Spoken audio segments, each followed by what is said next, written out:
La Escuela El Arado y el Mar presenta El cielo encapotado anuncia tempestad. El cielo encapotado anuncia tempestad. Y el sol tras de las nubes pierde su claridad. Oligarcas temblar. Horror a la oligarquía. Oligarcas temblar, viva la libertad. Oligarcas. La trinchera chavista que pone a temblar a los oligarcas.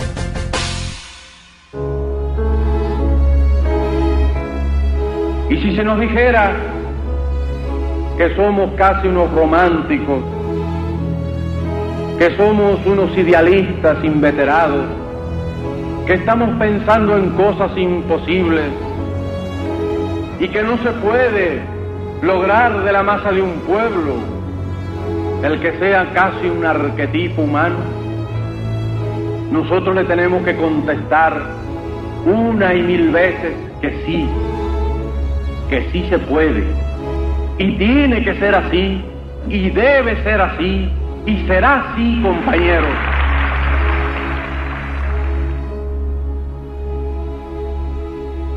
Muy buenas. Horror a la oligarquía está en el aire, está en elaradoyelmar.blogspot.com, está en Twitter en @ungranoDeMaíz y en @elaradoyelmar. Estamos también en la emisora cultural de San Antonio 106.7 con Juan Salvador allá a la cabeza, y en el 0416 626 3300. Ya Porrea. Y en Aporrea, no se sabe cuál, pero ahí estamos. No, ahí está la de al magnicidio. Ajá. Sí, estamos colocando un programa semanal en Aporrea, por lo menos. Y ayer publicaron el programa que lo recomendamos siempre, pero particularmente este porque además es como una continuidad también de nuestro programa sobre el magnicidio de Chávez, el programa sobre el asesinato de nuestro comandante que hizo Rosa Natalia y Rodolfo, que también está en la sección de radio de Aporrea. Ajá. Arranquemos entonces con este texto rojo, texto teórico de hoy que hemos Intitulado ¿Qué pasará y cuándo?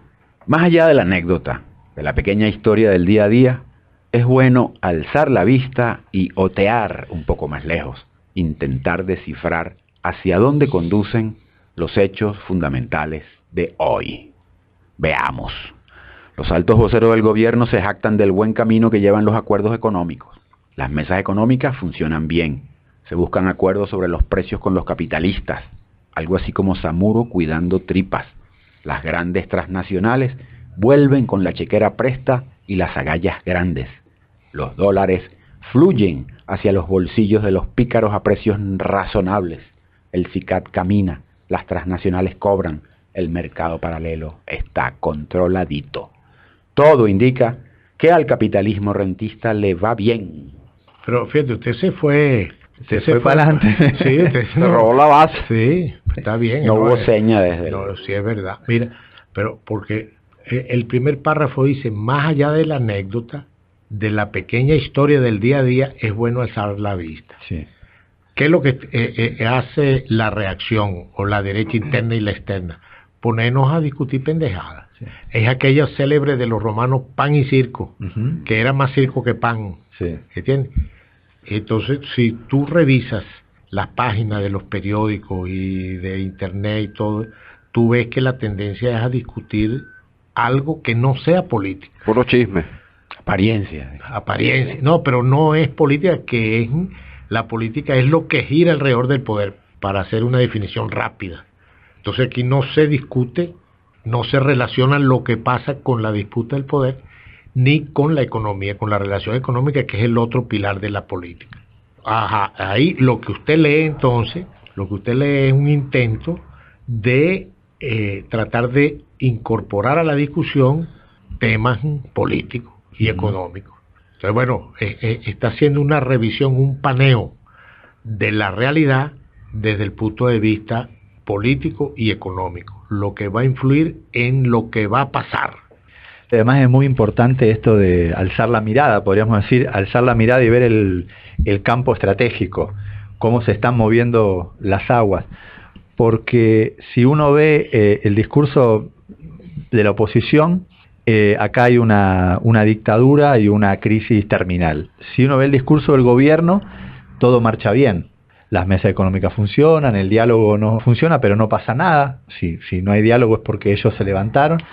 Y después en la masa, en los sectores populares, hay otra discusión, que es la discusión sobre no sobre la economía en sí, sino sobre los efectos que está teniendo las medidas erráticas que el gobierno ha tomado, que hemos tomado en este último año. Entonces, es muy importante para poder ver que en todos esos sectores hay algo de realidad, no está la realidad, pero hay algo de esa realidad. Bueno, ¿cómo haces para construir lo que realmente está pasando? Pero sí, hay una cosa que Humberto puede opinar mejor de eso, que ha estudiado. Hay un síntoma, un fenómeno en todo esto que está pasando, la trivialización del discurso, que los gobernantes nuestros, ¿verdad? Y los voceros de la oposición han deformado el discurso, lo han vaciado, y ya las palabras, los discursos, han llegado a tal grado de deformación que no significan nada. Entonces tú oyes lo que está diciendo un alto vocero del gobierno y lo que escribe, después que le hacen la transcripción, y aquello no significa nada. Dicen por ejemplo, la solución a la arremetida mediática es hacer de lo público. Entonces, pero bueno, ¿qué es esto? Entonces hablan cosas, clichés que llaman antes, o lo llaman todavía clichés vacíos, y palabras sin sentido. Creo que eso el sentido de las palabras sería sin diéresis, para ser fino. No tiene sentido lo que estamos hablando ya, sino repitiendo cosas vacías. Eso es un signo de esquizofrenia política. Sí. Y el estrago más devastador es la anulación de la crítica y de la palabra como medio de comunicación. De comunicación y de conexión con la realidad. Ajá. Entonces de golpe la gente dice, el pueblo todo saldrá. Bueno, fíjate, por esa falta de apreciación y de conexión con la realidad que nos dieron con las tablas en la cabeza en San Cristóbal, por decir. Y ahora le estamos diciendo a la muchacha, ¿cómo es? Alcalde, que se porte bien, ¿no? Si el Eimo fue una fiera. Y si ganó a punto... La guarimba ganó. Sí. Fíjate, la muchacha dice, no me siento con Bielma. Bueno, ¿y qué esperamos, pues? Hay algún escrito de la porrea que dice, bueno, ¿qué esperan si eligieron con 85,000 votos a esta fiera? Bueno, fiera. Bueno, siga, pues. Todo indica que al capitalismo rentista le va bien dentro de lo que cabe a un sistema por naturaleza peótico. Páralo ahí. Fíjate tú, lo que nosotros estamos exhibiendo como éxitos de la revolución, en realidad son éxitos del capitalismo rentista. Es decir, están captando más dólares que nunca. La burguesía. Los dólares están fluyendo más rápido. Sin tanto obstáculo. Esa es la cuestión capitalista. Y la otra cosa importante, usted iba a decir algo que lo veo nervioso. Y la excusa siempre está de que hay que desarrollar las fuerzas productivas. Y mientras tanto tú estás viendo que no hay ninguna repatriación de capitales, en el caso de que fuera un capitalismo, entre comillas, democrático. Tú ves que el parque industrial en el país está totalmente por el suelo. Las industrias que anteriormente fueron industrias relativamente productivas, hoy en día no existen, han emigrado inclusive hasta Colombia.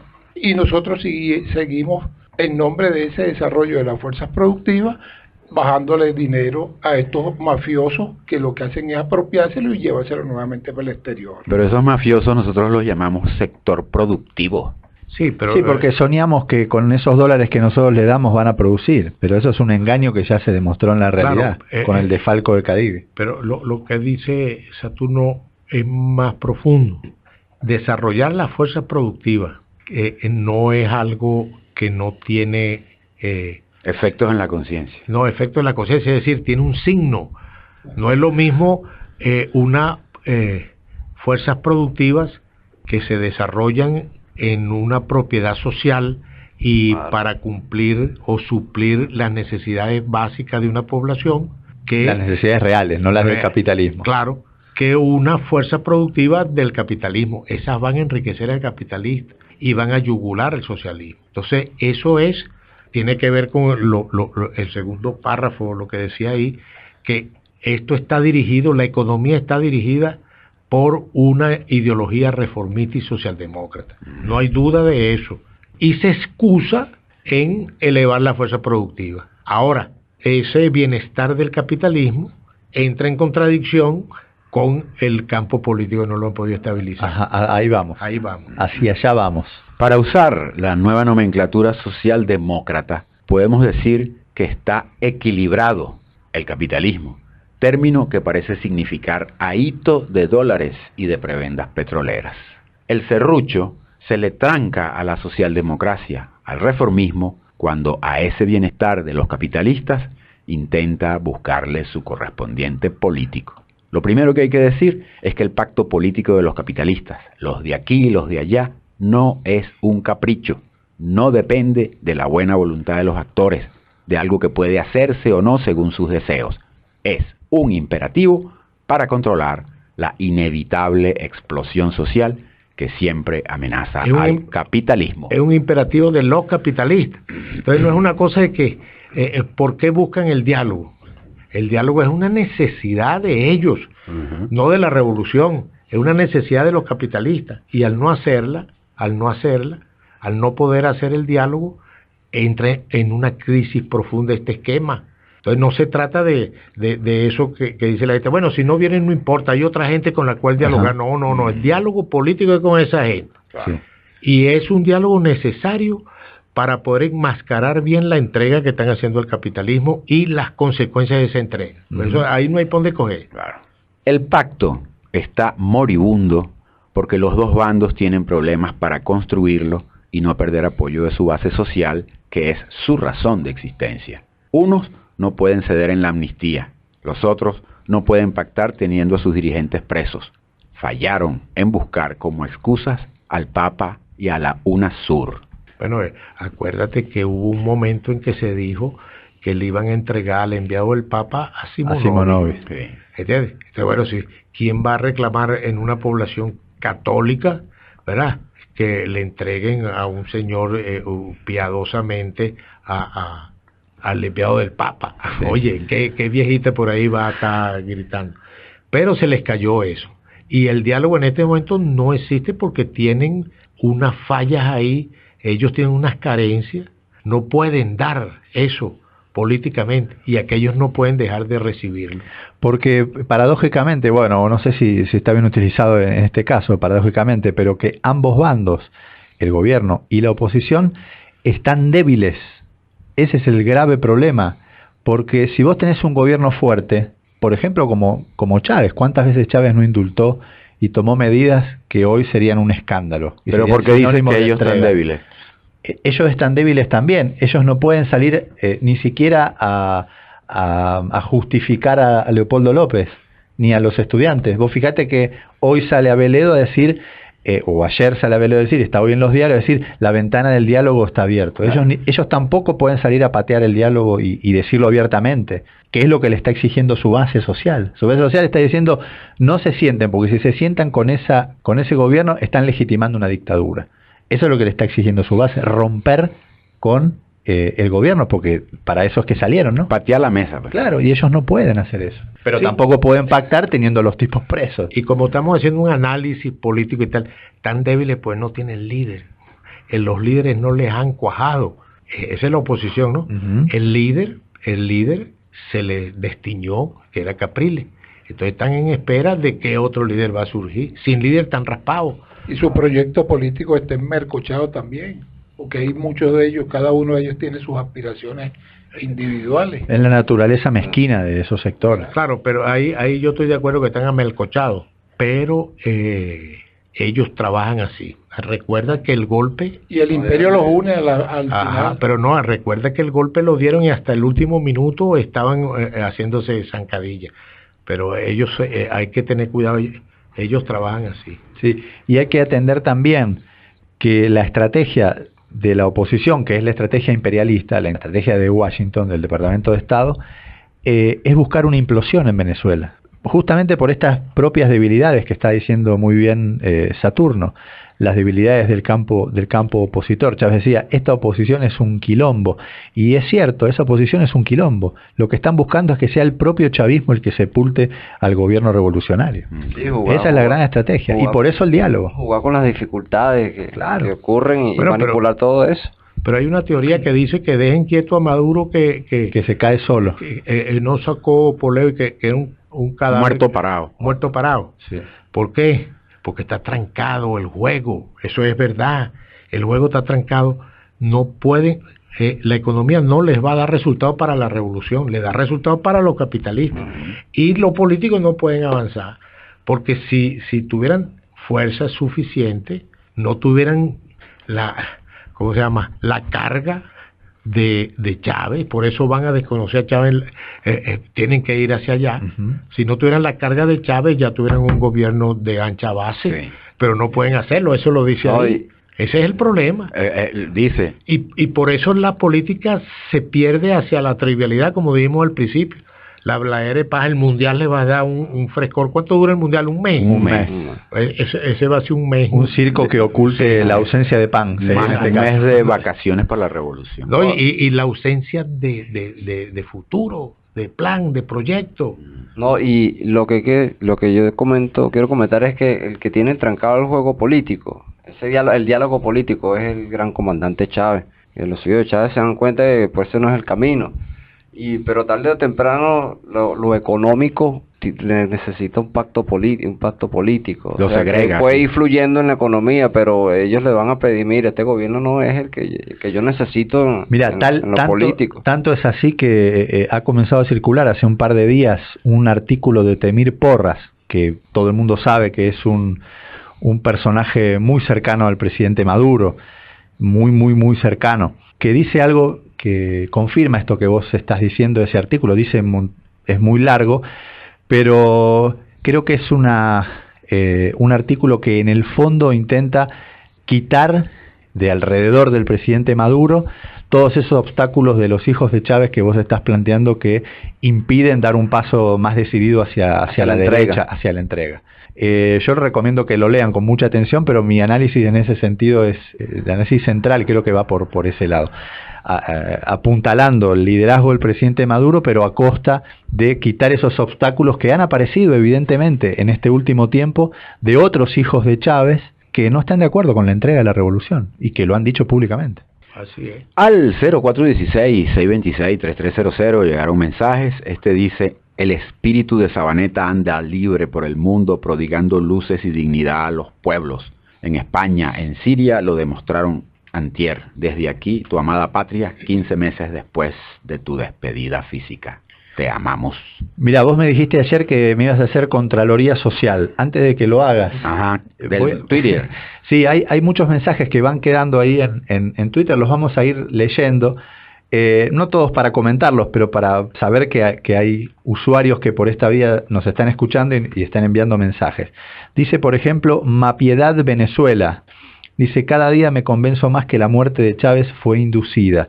Hoy más que nunca, irreverencia y lealtad. Es tiempo de cerrar filas para defender su legado. Nubia Celeste, en el Twitter, dice: la oligarquía quiere asesinar a Maduro. ¿Quién mató a Chávez? Porque a Chávez lo asesinaron. Él mismo nos lo dijo. David Pérez dice: primero fue el grano de maíz y ahora los camaradas de Aporrea se están retirando de las filas revolucionarias. Esto es muy grave. Esto lo dice en relación a algunos artículos que han aparecido en Aporrea que dicen: me despido de Aporrea. Y hay uno que tiene una obsesión con nosotros, lo voy a leer, hace ya bastante tiempo que lanza mensajes de este tipo, porque dijimos que íbamos a leer también las críticas o los ataques, como en este caso, un tal Ruy Almeida, que dice: es en vosotros un constante sedicioso contrarrevolucionario, combaten a Chávez y a Maduro, coincidencia fatal con la estrategia del imperio. Está más que fuera de orden. Tiene como... No, pero es en relación a nuestros artículos, ¿no? Él siempre pone nuestro artículo y dice que, bueno, que somos de la derecha, que somos unos quinta columna. Él los interpreta así. Sí. Está bien. Y este otro mensaje dice: siempre con mi fiel colibrí, una rosa roja de pasión y de compromiso eterno con tu legado. No lo dudes, mi amado comandante gigante de los siglos. Aurora. Hay una cuestión que dice que las realidades hablan. Y bueno, veremos qué pasa más adelante por la vía que vamos. Pero a veces no hay audífonos para escuchar lo que habla la realidad. No consiguen el acuerdo en lo político y entre tanto el tiempo pasa, el gobierno se debilita, pierde apoyo, la pobreza aumenta, el desconcierto y el desencanto se elevan. Y más allá de las estadísticas, de las encuestas, hay malestar, que es un componente importante para responder qué pasará y cuándo. Eso es lo que dice Saturno, que la realidad habla. Y eso nadie lo puede negar, que hay descontento en la población y que el apoyo hacia la revolución ha ido disminuyendo. El resteo. Le sumamos a eso las enormes deudas que estamos contrayendo con otros países en nombre de desarrollo de las fuerzas productivas, nuevamente. Pero fíjate una cosa, para ser coherente con lo que nosotros pensamos, hay malestar económico, ese es el menos importante. El malestar más importante que podríamos poner el nombre de desconcierto, ¿no?, es la confusión en las metas, en las razones sagradas y el deterioro de la imagen del comandante Chávez, de la imagen de Chávez y del legado, pero no que se deteriore el legado, sino se deteriora el legado en manos de esta gente. O sea, se degrada. Se confunde. Ahí hay ese es el malestar importante. Ese es el malestar que trae... Y que existe. Es el malestar espiritual. Que puede definir el rumbo. Ese es el del que se habla en el texto. Es más, te voy a decir algo. Y quizá es el menos material, porque es el simbólico. Pero el más importante. Porque cuando ¿cuál fue el último golpe para los chavistas? Por ejemplo, el acuerdo con la petrolera Halliburton. Salieron... Bloomberg. Y con ese Bloomberg, ¿cómo es? Ese Bloomberg. Eso es muy fuerte, porque es demasiado evidente. Y eso quizá... Eso no se relaciona con un problema material inmediato de la población. No, pero ven acá, pero el chavismo ve allí una traición. Pero pensar que el problema material que estamos sufriendo, que tú te pones a ver es poco. Claro. Oye, que se va el azúcar. Problema económico fuerte era durante el sabotaje petrolero. Que Maquiavelo tuvo que quemar la cama para poder cocinar. Eso sí es, y lo superamos. ¿Por qué? Porque lo importante es el espíritu, es la conciencia. Y estos pendejos que nos gobiernan, secretarios económicos y no sé qué cosa, no se dan cuenta que lo principal de la economía es el espíritu. ¿Cómo será que hay que decírselo?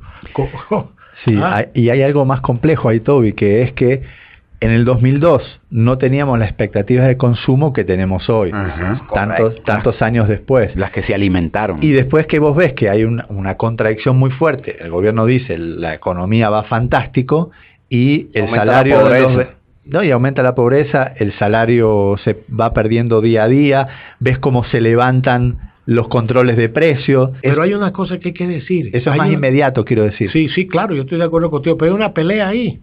Hay una pelea ahí interna. Ya hay voceros, nuestros no, de la economía del gobierno, hablando de inflación con recesión y estanflación. Sí, Jesús Farías lo dijo. Jesús Farías, que es el presidente de la cosa económica en el Congreso. Hay discordancias ahí, se están abriendo, están dejando solo el plan ese que aplicaron. Sí. Le están sacando el piso. Y Temir dice que hay Temir, pero hay otra gente también que dice que hay que revisar la política macroeconómica. Sí. Entonces están dejando solo a los cerebros de la economía. Que hay que ser más pragmático, más heterodoxo. Están dejando solo a los cerebros de la economía ahí. debíamos decir, si nosotros hiciéramos un artículo de eso, diríamos, hay que ser mago para que el capitalismo funcione sin lesionar a las masas. Bueno. Eso es lo que hay que hacer. ¿Qué pasará? Sin ánimo de ejercer de oráculos, de adivinadores, podemos adelantar que estamos en una crisis. La economía no consigue su correspondiente político. Se puede pensar que el que tenga más que ofrecer, más coraje para imponer esa oferta, podrá guiar la nueva estabilidad relativa del capitalismo. La oferta que tiene más fuerza ahí es una dictadura fascista que establezca rígidos controles para impulsar el capitalismo. Eso es lo que la oferta fuerte. Pinochet. De estas cosas aquí, Pinochet, y no estoy hablando paja, eso es lo mismo que la Thatcher. Sí, ojo, rígidos controles en lo social, decís vos. Sí, porque es quitar todos los controles, liberalización de la economía. Y reprimir. Fíjate, allá en Inglaterra había un socialismo, y gana la Thatcher. Cuando gana la Thatcher, aplica ya el thatcherismo, que es recoger todas esas... estado de bienestar. Ese estado de bienestar, medicina y tal, y reprimir. Reprimir a tal punto que dejaron morir una gente en huelga de hambre. Me recuerdo de Simonovia ahí por ahí te Dios, pija, duró 2 días y se fue para atrás. Dale, pues. De acuerdo a esto, se detectan 3 corrientes. Una, el gobierno cada día tiene menos que ofrecer en lo político, pues pierde control sobre la masa. 2, la MUD, que cada día pierde prestigio por su ambigüedad frente a la violencia que no termina de apoyar y a los presos con los que no se restea y con el peso de un ex candidato que se desgasta en su ñoñez. Además, los dos están paralizados con la imposibilidad genética que tienen para un pacto que garantice gobernabilidad. Y 3, el vacío, que puede llenarse con un golpe muy posiblemente fascista que ya barruntan pensadores de prestigio, que ya alertan veteranos políticos.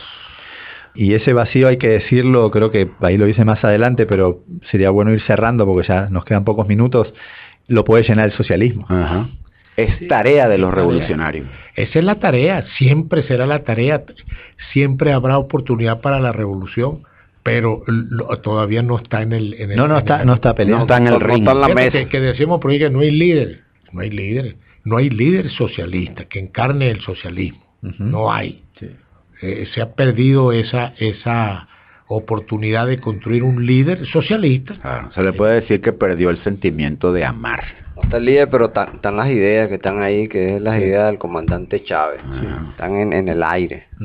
Y otra cosa, nosotros siempre lo decimos, la salida a esta crisis que estamos enfrentando, la palabra la tiene el gobierno. El gobierno es el que tiene que rectificar. Chávez los puso ahí y los dejó ahí para seguir construyendo el socialismo, para avanzar. Pero ese vacío no es un vacío que apareció así de la nada, no, fue que se retiraron los revolucionarios y dejaron ese campo orégano para una salida fascista. Dejaron a Chávez solo. Claro. El campo orégano. Bueno, primero mataron a Chávez, ¿no? Pero ante la actitud de en vez de salir a avanzar, de recoger las banderas y seguir peleando, se retiraron de la pelea. Firmaron un armisticio, entonces dejaron ese vacío. Primero la oligarquía mató a Chávez. Claro. Sí. Eso es correcto. Mira, pásame la tijera a los silencios de... y a los ruiditos de la silla. Bueno, nos vamos. No hubo. Todo genial. Nos vamos rematantes. Entonces, remate pues. Nuestra tarea, ubicar al ausente socialismo como una opción política, colocarlo en la pugna por la conducción de la sociedad, no dejar desvanecer de nuevo la esperanza. Ojalá el gobierno rectifique, retome el camino perdido después de la desaparición de Chávez. Esa es su única opción de su supervivencia. Lo demás es candidez. Nos despedimos hasta el lunes en otro capítulo de esta radionovela intitulada Horror a la oligarquía, donde quiera que esté y como quiera que se vista.